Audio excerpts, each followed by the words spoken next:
ও মাই god, তাহলে কি আগামীকাল আসতে চলেছে তুফানের সেই লুকটা, যেই লুকটা রাইহান রাফি ভাইয়া বলছিলেন যে তিনি দেবেন, যে লুকটা দেখে প্রত্যেকে চমকে যাবে, শিউরে যাবে, ছিটকে যাবে, পাগলে যাবে, সেই লুকটা কি তাহলে আগামীকাল আসতে চলেছে? আমি কেন বলছি এই কথাটা, জাস্ট নাও পরিচালক রাইহান রাফি তিনি তার ফেসবুক পেজ থেকে একটি পোস্ট করেছেন এবং সেখানে তিনি লিখছেন সবাই সতর্ক হয়ে থাকুন, আগামীকাল একটা বিরাট ঝড় আসতে চলেছে। এবং আবহাওয়া দপ্তর নাকি জানাচ্ছে এটা আগামীকাল একটা বিশাল ঝড় আসছে, সবাইকে নিরাপদে থাকতে বলা হচ্ছে।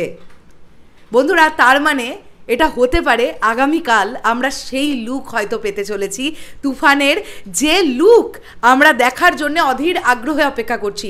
সত্যি কি আমরা লুক পাবো, নাকি আমরা এমন কিছু অ্যানাউন্সমেন্টও পেতে পারি যে অ্যানাউন্সমেন্ট হয়তো আমাদের ছিটকে দেবে? হতে পারে কিন্তু অনেক কিছু, তবে যেটাই হোক সেটা তুফান রিলেটেড হবে, এইটা আমরা বুঝতে পারছি।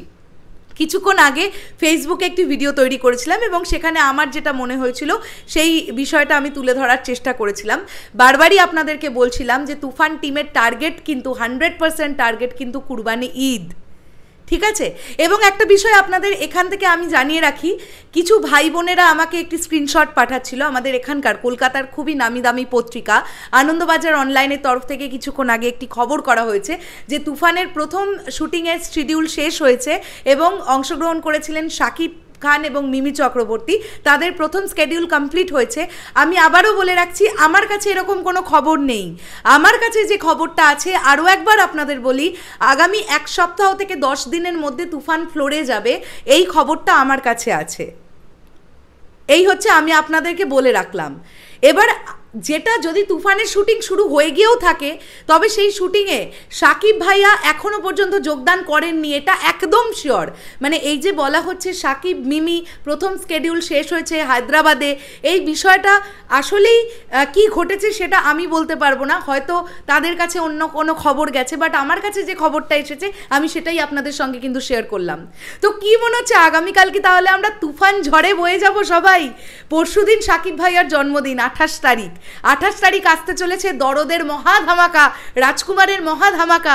তুফান টিম কিন্তু সেই ক্ল্যাশে এলো না, আর এটা সব থেকে বড় একটা আনন্দের বিষয়। একই দিনের মধ্যে 3টে ছবি যুদ্ধ মারামারি করে কোনো লাভ ছিল না। তো তুফান টিম বুদ্ধি করে 27 তারিখ মানে আগামীকাল জন্মদিনের আগের দিন, শাকিব ভাইয়ের জন্মদিনের আগের দিন কিন্তু তারা কিছু একটা ধামাকা নিয়ে চলে আসছে।